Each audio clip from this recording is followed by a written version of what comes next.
نے شیطان کی پیروی شروع کی ہے، شیطان کے بہکاوے میں آنا شروع کیے ہیں۔ شیطان کون ہے؟ جیسا کہ اللہ نے خود قرآن مجید میں ارشاد ہے، انہو عدو مبین، جو کہ بشریت اور تمام انسان کی کھلا دشمن ہے۔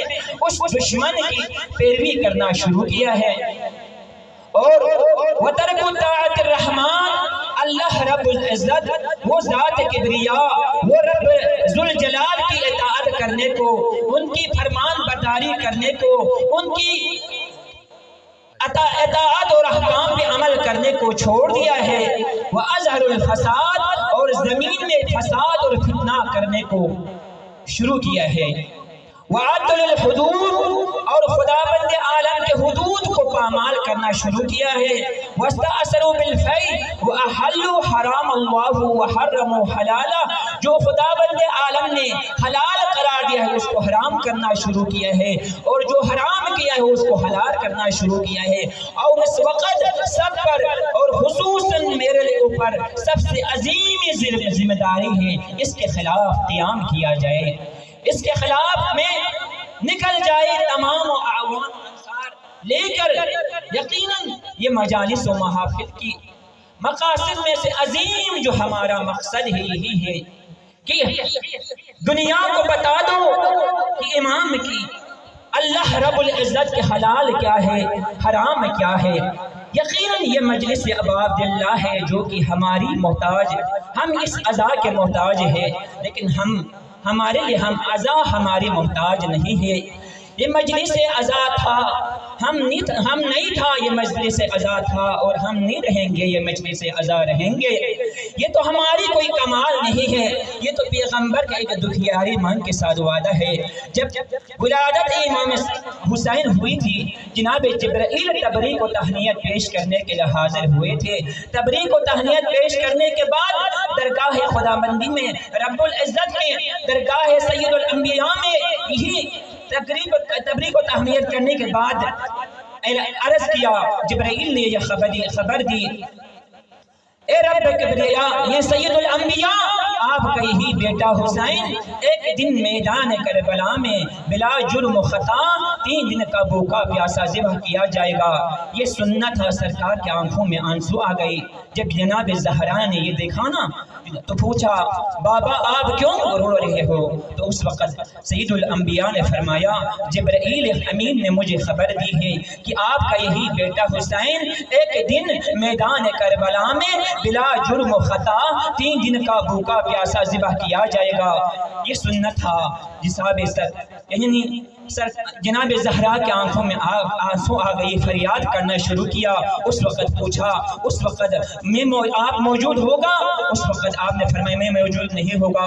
اس وقت بھائی موجود ہوگا؟ بھائی میں نہیں ہوگی۔ میں موجود ہوگی؟ آپ بھی موجود نہیں ہوگا۔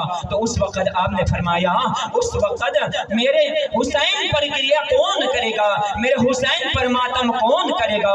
اس وقت سید الانبیاء نے فرمایا تھا، بیٹی تو پریشان نہ ہو، اللہ ہے قوم پیدا کرے گا، وہ قوم کے جوان حسین کے جوانوں پر روئیں گے، اس قوم کے مستورات حسین کے مستورات پر روئیں گے، اس قوم کے بزرگ حسین کے بزرگوں پر روئیں گے۔ یہ تو ہمارا کوئی کمال نہیں ہے، یہ تو پیغمبر کا ایک دکھیاری کے ساتھ وعدہ ہے۔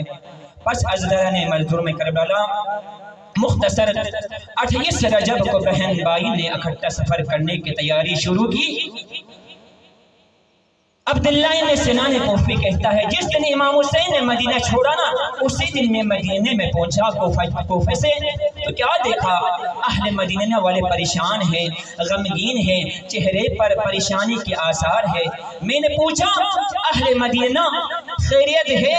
کیوں پریشان ہے؟ کیوں غمگین ہے؟ تو لوگوں نے کہا، آیا تجھے پتہ نہیں رونق مدینہ حسین، چراغ قبر پیغمبر حسین آج مدینہ چھوڑ کے جا رہا ہے۔ تو اس وقت عبداللہ ابن سنان کوفی کہتا ہے، میں بھی چلا بنی ہاشم کے محلے میں مدینے والوں کے ساتھ، کیا دیکھا؟ تمام بنی ہاشم کے جوانان تیاری میں مصروف تھے، کرسی لگی ہوئی تھی، امام حسین علیہ السلام کرسی پہ تشریف فرما تھے، تمام بنی ہاشم تیاری میں مصروف تھے۔ جب تمام کے تمام سامان بن چکا، اس وقت جناب غازی عباس سے علمدار نے آواز بلند کی، اے مدینے والوں، اے مدینے والوں دور چلے جاؤ، اب آقا زادیوں کے سواری کا وقت آ گیا ہے، اے مدینے والوں دور چلے جاؤ، اب علی اور بطول کی سواری کا مرحلہ آ گیا ہے۔ عبداللہ بن سنان کوفی کہتا ہے میں مدینے سے دور ایک جگہ سے بنی ہاشم کے تمام مستورات سوار ہونے کے مرحلہ میں نے دیکھا، ایک ناقہ بیت الشرف کے دروازے پہ آ کے باری باری میں ایک کر کے بٹھائے جاتے تھے۔ ایک 13 سال کا نوخیز جوان ایک بیوی کو سوار کر رہا تھا۔ میں نے پوچھا کون؟ کہ حسن کے لال یتیم قاسم اپنے ماں کو سوار کر رہا ہے۔ ایک بیوی جناب غازی عباس سے علمدار سہارا دے کے سوار کر رہا تھا۔ میں نے پوچھا کون؟ یہ علی کی چھوٹی بیٹی۔ آخر میں بیت الشرف سے ایک ایسی بیٹی باہر نکلی، تمام بنی ہاشم کے جوانان تعظیم کے لیے کھڑے ہو گئے۔ امام حسین علیہ السلام نے بھی اپنے کرسی چھوڑ کر تعظیم کے لیے کھڑے ہو گئے، تمام بنی ہاشم کے جوان تعظیم کے لیے کھڑے ہو گئے۔ میں نے پوچھا یہ کون ہے؟ عبداللہ بن سنان کوفی تجھے پتہ نہیں؟ یہ علی کی بڑی بیٹی ہے۔ جناب حضرت علی اکبر سہارا دے رہے تھے، جناب شہزادہ قاسم نانے سنبھال رہے تھے، جناب مون محمد پردے محمل درست فرما رہے تھے۔ جب جناب آقا زادی ناقے کے قریب آئی نا، جناب غازی عباس علم نے اپنا زانو خم کر کے عرض کی آقا زادی میرے زانوں کے سہارے سوار ہو جائے۔